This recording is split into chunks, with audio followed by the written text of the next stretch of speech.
This is a capsule and we are going to talk now about the corruption scandal that is happening in the Spanish government, right? Remember that the Spanish government is socialist? Spain is currently led by Pedro Sanchez, who is a communist from PSOE. The PSOE there is like a local guy, right? Socialist, Workers' Party, I don't know what. And the president, Pedro Sanchez, is really weak and was targeted by a corruption scandal. Look at this strange thing. The left is linked to corruption. Who would have imagined something like this, right? But corruption is just the tip of the iceberg, right? There are much worse things. He accuses his father-in-law and his wife that they would own a brothel there in Spain, a gay sauna and a bunch of other things here. And there is also another problem that is a similar problem to the one Lula has here in Brazil, right? Lula, besides being corrupt, just like Pedro Sanchez, besides living with people with questionable reputations, he also has bad stories, bad cases of policies for the country, right? So, for example, the left insists on the housing law, a law that has already caused problems in Spain. It also tried, to help delivery people for apps and screwed all delivery people there in Spain. The Rider Law, which was a law that gave a lot of rights to delivery people for apps in Spain, and which ended the delivery business there in Spain. This news was suggested by Macha and Peter Ursao, Porco Espino, who swears he's a bunny, and several other people. Thank you to the people who suggested news on our website at visatildaoa.com. And thank you to you who are watching our video. If you like our content, please leave a like and subscribe to the channel, okay? Well, tens of thousands of people protested in Madrid against Pedro Sanchez's government. There was a big demonstration there. A big demonstration there in Madrid with people waving the country's flag, the Spanish flag, right? The right-wing politician Fayó organized the protest and a lot of people showed up there against Pedro Sanchez, right? But why are they holding all these protests, right? Well, here's the main reason for the protests, which is the revelation of Pedro Sanchez's corruption cases. There have already been several corruption cases in the past. His wife has already been accused of corruption in other situations. Now PSOE's wiretaps have been released. PSOE is his party there. It's similar to People. It's the same thing. Socialist Party, Workers' Party, I don't know what else. And it's a case of corruption that impacts the government. A lot of recordings have now been released. And the recording said, for example, a minister asked, "Do I need some money, boss? Come on. Send me some money, man. Needing money, damn it. There has to be corruption. Where is it? Where is the money? And, here, look, I need some money, boss, because otherwise, because I gave him everything. How much? How much did we give? 60. Did you give 60 now? Yes, but me, right? It has to be around 110 for you, right? In other words, he's talking about 60,000 euros, okay? It's not 60 euros, okay? 60,000 euros is a lot of money, right? A lot of corruption here, okay? The recordings here of the guy's videos.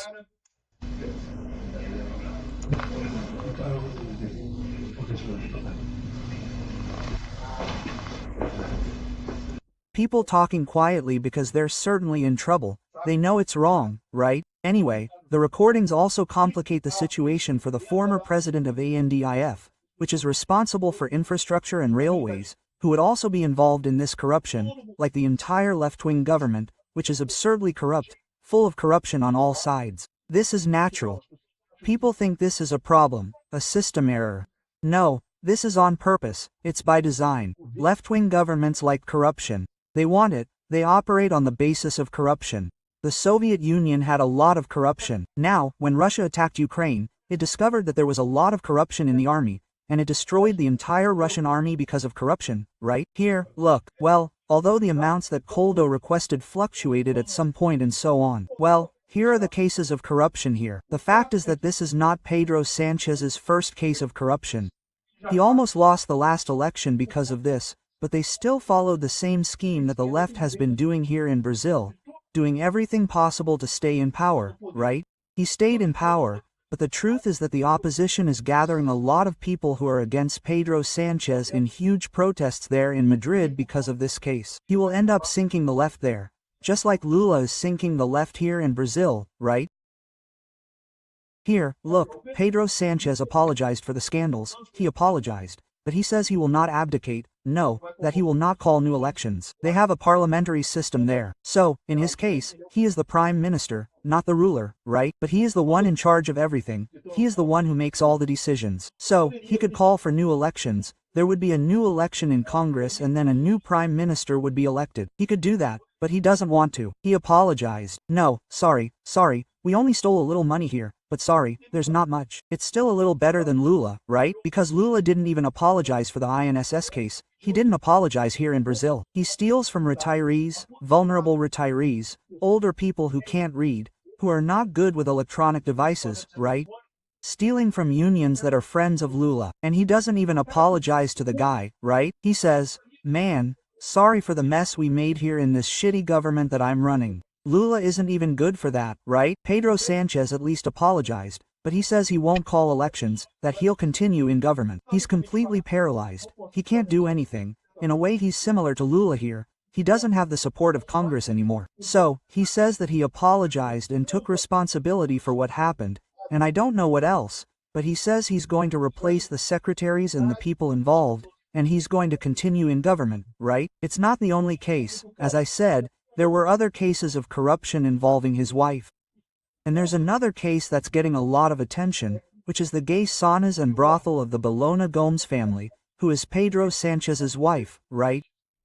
So, her family, right, her father and stuff like that, have businesses that are frowned upon by people, right? It's not that they're illegal. I don't know. I wonder if prostitution is legal in Spain? I don't know.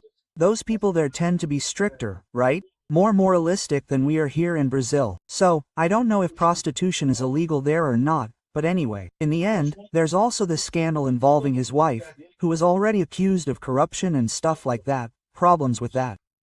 Now, what is most striking is that, in addition to these corruption problems, the left's biggest problem in Spain is precisely the same problem as Lula's here.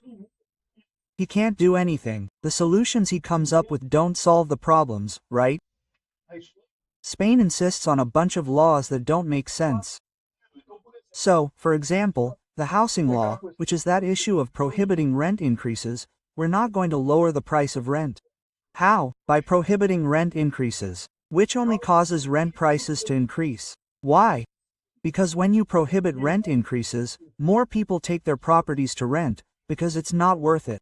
I don't want to rent the property if I'm going to earn little from it. So I take my property out, leave it closed there. I'm going to sell it, I'm going to do something else with it, I'm not going to rent that property anymore. Then what happens? The few properties that are left, the price ends up going up. This is a persistent mistake of the left. The left insists on this thing that no, we're going to prohibit rent increases. Then the rent goes up. It happened in Berlin, it happened in Buenos Aires, it happened in Madrid. Every time you prohibit rent increases, the rent goes up. Look at that, right?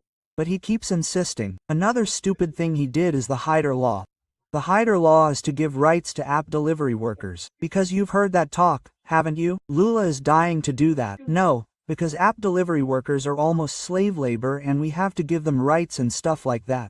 They made a law with a bunch of rights there. And then what happened? All the companies left Spain. The only one that's still going is Globo, because it got an injunction in court, exempting it from following that law. In other words, employers are desperate because no one can find jobs anymore. In other words, the guys have no opportunities, there's nothing to do. The people who call and place orders are fewer now because there's only one company that delivers, and the prices are expensive. In other words, it didn't solve anything. It didn't solve anything at all. That Hyder Law made everyone's lives worse in the end, right? That's what people are saying here. They're insisting on these idiotic socialist laws that don't solve anything for the state anymore. There was a time in human history when the state could have been useful to society. It could have helped in some way. Nowadays, it doesn't help in any way, it just gets in the way. The less state you have, the better for everyone, right? Thanks for watching the video until the end. In addition to liking, sharing and subscribing to the channel, consider becoming a sponsor with amounts starting at $1.99. Click on the Become a Member button below to learn about the conditions and benefits of sponsoring the channel. For more information about our project, visit our websites indicated on the screen.